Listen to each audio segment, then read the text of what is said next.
All right, let's dive in today um, to something, well, kind of huge. Yeah, The ethical side of how we interact with the environment. it's a big one. Yeah, we've got some really interesting sections from Chapter 9 of Guardians of Earth to dig into. That's right. All about, moral responsibilities and ethical choices we face with the environment.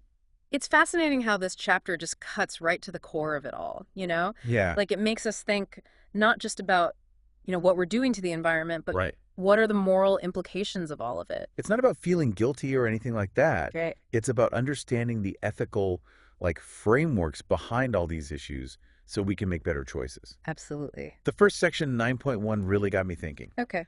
It's called The Ethics of Intergenerational Responsibility. Right. So before we even talk about specific environmental problems, Yeah. it's making us think about what we owe to future generations.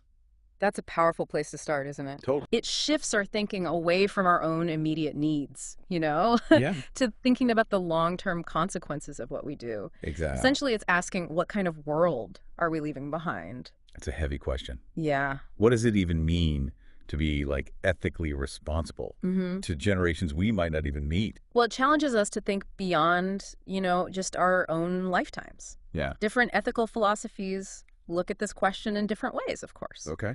For example, you've got the concept of justice. Okay.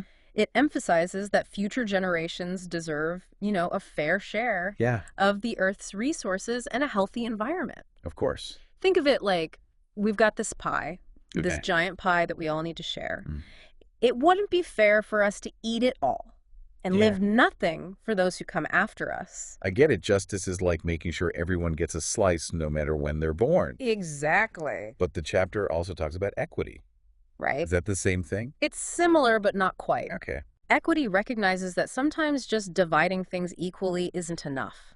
Some people might need a bigger slice Okay. or some extra help to get the resources they need. I see. For example, communities that have been historically marginalized Right. or hit harder by environmental problems, they might need more support.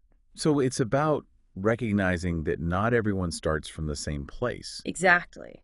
We need to consider that history and social context Yes, absolutely. when making decisions about the environment. And then there's sustainability, of course, Right, yeah. which is all about using resources in a way that lets them replenish Yeah, for future use. makes sense. Imagine a forest. Okay. If we chop down trees faster than they can grow back, Oh. we're depleting that resource for future generations. Right. Sustainability is about finding that balance, Yeah. between using what we need today and making sure there's enough for tomorrow. So it's not just about preserving nature, just because Right. it's understanding that healthy ecosystems are vital for Absolutely. human well-being Thanks all connected. now and in the future. That's right. And this leads us to another big idea from the chapter. Yeah. The idea that individual actions can have a ripple effect. It's easy to feel overwhelmed, by all these Mhm. global issues and think, well, my choices don't really matter. Sure. But the truth is, our everyday decisions, Mm. what we buy, how we travel, how much energy we use, Yeah. they all contribute to the collective impact we have on the planet. Okay, so it's not just this abstract moral obligation. Right. It's actually about making different choices in our daily lives. Exact. Does the chapter give any concrete examples of what that looks like? Oh, absolutely. Okay. Let me tell you about this community in Nepal. Okay. They've been practicing sustainable forest management for generations. Wow. They have these really strict rules about how much timber they harvest, Mm-hmm. and they always plant new trees to replace the ones they cut down. It makes sure that the forest keeps providing what they need Yeah. while staying healthy and vibrant for future generations. It's a great example. It is, isn't it? It shows that sustainability isn't just some theory. Right. It's something people have been doing for a long time. For centuries. But what about more modern challenges? Yeah, Like climate change? of course. Does the chapter address that? Absolutely. And this is where things get really interesting. Okay. The chapter argues that climate change is a prime example of intergenerational injustice. Injustice. Yeah, think about it. Okay. The people causing the most climate change right now, Mm. those in industrialized nations, with high consumption lifestyles, Yeah, they're unlikely to be the ones suffering the worst consequences. that's true. It's the future generations Yeah. and people in more vulnerable parts of the world who will face the brunt of it. So it's like we're enjoying the benefits of this high carbon lifestyle today, but we're passing the bill and the environmental damage on to future generations. It's a tough reality to face. It definitely raises some ethical questions. It does. It really makes us think about our responsibility, Yeah. to those who will come after us. Absolutely. It's clear that what we do today has a big impact on the world future generations will inherit. Yeah, for sure. But there's another piece of this ethical puzzle that Chapter 9 gets into. Right. The whole challenge of balancing human needs with environmental health. Right. It's section 9.2. Okay. And it really digs into some tough questions. Yeah, that's a tension we hear about all the time, right? It is. How do we make sure people have the resources they need without pushing the planet too far? Right. It feels like this constant back and forth. It is complex. Yeah. The chapter uses this concept of the Earth's carrying capacity to frame it. Carrying capacity. Yeah, it's like asking, how many passengers can Spaceship Earth really support? Okay. We have to think about population growth, Right. resource consumption, Right. and how well we manage those resources. Okay, so carrying capacity is like this line we don't want to cross. You could say that. But how do we even know where that line is? That's the tricky part. Yeah. There's no easy answer. Okay. The Earth's carrying capacity isn't a fixed number. Right. It changes, based on things like technology, consumption patterns, Yeah. and how efficiently we use resources. So it's more of a range than an absolute limit. Exactly. And that's why the chapter stresses adaptive management. Adaptive management. Yeah, it's this idea that we need to be flexible, Okay. constantly learning and adjusting how we use resources as things change. Makes sense. Because ecosystems are dynamic, Yeah. and what we understand about them is always evolving. Adaptive management. Yeah, It's like sailing a ship in uncharted waters. I like that. You need to be adjusting course all the time Perfect analogy. based on what's happening around you. Think about the Great Barrier Reef. Okay. It's facing all these threats: Right. climate change, pollution, overfishing. Managing that ecosystem well means constantly checking its health, responding to new challenges, Okay. adapting our strategies based on the latest science. It's like a real-life example of adaptive management in action. Exactly. So it's not about finding the perfect solution and sticking to it no matter what. Right. It's about being willing to experiment, Yeah. learn from what doesn't work, Mm-hmm. and change our approach when we need to. Precisely. This brings us to another important part of balancing human needs and environmental health, Okay. recognizing that resources and environmental impacts aren't distributed equally. That's right. The chapter talks about environmental justice. Mm-hmm. Environmental justice. That sounds like a pretty big idea. It is, but it's essential. Can you explain it a bit more? Sure. It's basically about ensuring that the burdens of environmental problems and the benefits of environmental solutions Yeah. are shared fairly. Okay. For example, if a community is near a polluting factory Right. or gets hit harder by climate change, That's environmental injustice. so it's recognizing that not everyone is affected equally by these problems. Exactly. And often, those who are most vulnerable Yeah. have the least power to change things. That's a crucial point. It's also about making sure that solutions to environmental problems don't create new injustices. Absolutely. Like if we switch to renewable energy, Yeah. but that leads to job losses in communities that depend on fossil fuels. Right. That's something we need to think about. Definitely. It sounds like a really delicate balance. It's We need to meet human needs and protect the environment, but also make sure the solutions are fair Yeah. and don't leave anyone behind. That's the goal. It's clear from this chapter that we need both big system changes and individual actions Absolutely. to address these issues. It's a multifaceted challenge. Well, I'm curious, what does the chapter say about the role of individuals in making change happen? That's a great question. Like, we often hear that our choices can make a difference, but is that really true? That's what section 9.3 digs into. Okay. It's titled The Role of Individuals in Creating Change. Right. And it explores this idea that even though individual actions might seem small, Yeah. collectively they can be a really powerful force for change. I like that, a collective force. Yeah, It's not just about what each of us does alone. right. It's about how our actions can inspire and influence others. Exactly. Okay. The chapter highlights a few key ways individuals can contribute. Huh? One is mindful consumption, Yeah. being aware of what we buy, Yeah. choosing sustainable products, and just reducing how much we consume overall. Excellent. It's about understanding that our purchasing power has an impact. Yeah. We can support companies and products that align with our values. Vote with our wallets. Exactly. Yeah. Another key area is reducing waste. Of course. Simple things like composting, recycling, Yeah. and just throwing away less stuff. Right. It also talks about choosing sustainable transportation, walking, biking, public transport, even carpooling. We hear about these things a lot, We do. but sometimes it's hard to believe that our individual efforts actually add up. Yeah, I get that. Does the chapter give any examples of how individual actions have led to bigger change? There are tons of examples. Oh. One that comes to mind is the plant-based food movement. More and more people choosing to eat less meat Right. has driven demand for plant-based options, Yeah, leading to innovation and investment in that sector. that's great. It's a perfect example of how individual actions can ripple out, Yeah. changing market trends, even influencing policy.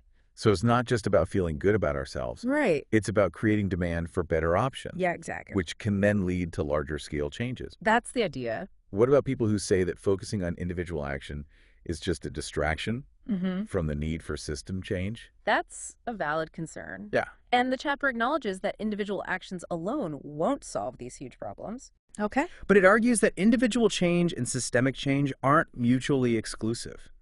In fact, they often work together. Can you give an example? Imagine a community where lots of people are biking and walking instead of driving. Okay. That demand for safe bike lanes and walkways Yeah. might lead to the local government investing in that infrastructure. Right. So individual choices can create the conditions for policy changes that benefit everyone. Like a domino effect. Yeah, Individual actions lead to momentum for bigger changes. exactly. But the chapter also talks about collective action, right? It does. It's not just about going it alone. Absolutely. Okay. While individual actions are important, Yeah. they're even more powerful when we join forces. I see. The chapter highlights things like political advocacy, Right. supporting organizations doing environmental work, Mhm. and joining movements for change. So it's about recognizing that we're part of a bigger movement Exactly. and we can have a greater impact by working together. That's the key towards a more sustainable and just world. That's the vision. This chapter has been a really fascinating look at the ethical side of our relationship with the environment. It's complex, but so important to think about. But I'm wondering, what's next?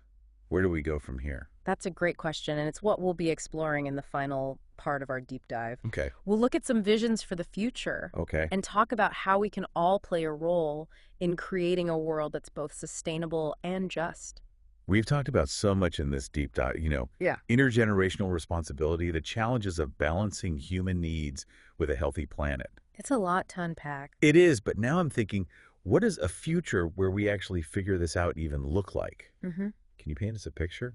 That's where things get really exciting. Huh? Because the future isn't some set destination, right? Right. It's something we're actively creating. Through the choices we make. Exactly. So you're saying there's no one right answer? Nope. But there's like a whole bunch of possibilities depending on what we do. About range, yeah. Okay, so let's imagine. Yeah. What are some ways our relationship with the environment could change for the better? Well, imagine a future where we've really embraced like a circular economy. The circular economy. Yeah, where we minimize waste, Okay. we use resources carefully, and products are made to last. So instead of the whole take, make, dispose thing, Exactly. it's more like this closed loop Yeah. where resources are always circulating and getting regenerated. Precisely. Yeah. Picture cities with urban farms everywhere. Wow. Renewable energy powering everything, Okay. and transportation systems that make it easy to walk, bike, or take public transit. So it's not just about doing less harm. Right. It's about actually creating a positive relationship with the environment That's the goal. where we're giving back. Exactly. And technology has to play a big role in that, right? Bro, absolutely. But I think a lot of people worry that technology is part of the problem.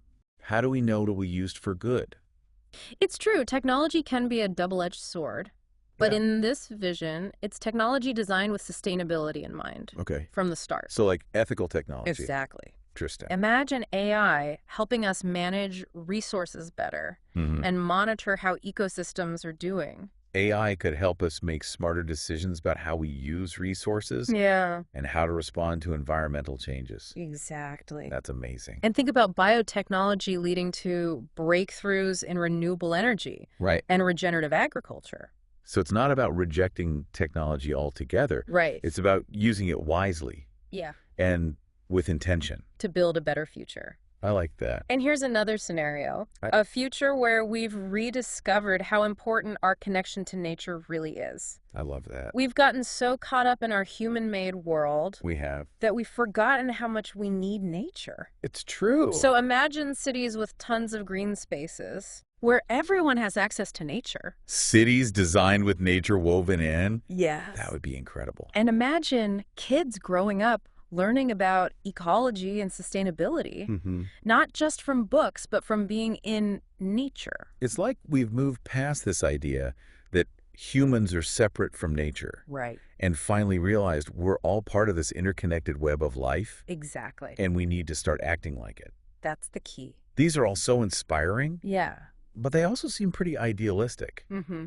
What are some of the things that could get in the way of achieving them? Well, systems are slow to change. Right. You've got people who benefit from things staying the same. Of course. And there's often this disconnect between short-term profits and long-term sustainability. Those are some big obstacles. They are. So how do we overcome them? Well, I think we need strong leadership Okay. from governments, businesses, and individuals. People who are willing to step up and advocate for change. Exactly. So it's not about waiting for someone else to fix everything. Right. It's about taking responsibility Mm-hmm.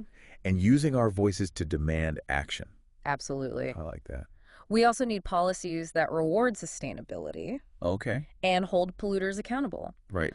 But maybe most importantly, we need to change how we think. How we see the world. Yeah. Moving away from consumerism Yes. and towards a more interconnected way of life. Precisely. Wow, this deep dive has been incredible. It's been great talking about all this. We've explored some really tough questions, We have. but we've also seen some amazing possibilities for the future. Mm-hmm. So as we wrap up, what's the one big takeaway you'd like our listeners to remember? I think it's that the future isn't set in stone. Okay. We have the power to create the world we want to live in, We do. but it takes awareness, Right. it takes engagement, Mm. and a willingness to challenge the way things are. To make a change. Exactly. It's about making choices every day, Yes. both big and small, Mhm. that reflect our values Right. and move us towards a better future. A more sustainable and just future. That's a powerful message. It's a message of hope. It reminds us that we're not just watching this happen. We're part of it. We're part of creating the future, We all have a role to play. and that each choice we make Every single one. really does matter. It does. This has been an amazing deep dive. It has. Thank you so much for joining us. My pleasure. We hope you've learned some new things Mm-hmm. and feel inspired to take action. Yeah. Remember, the future is in our hands. Let's make it a good one. Let's make it a good one.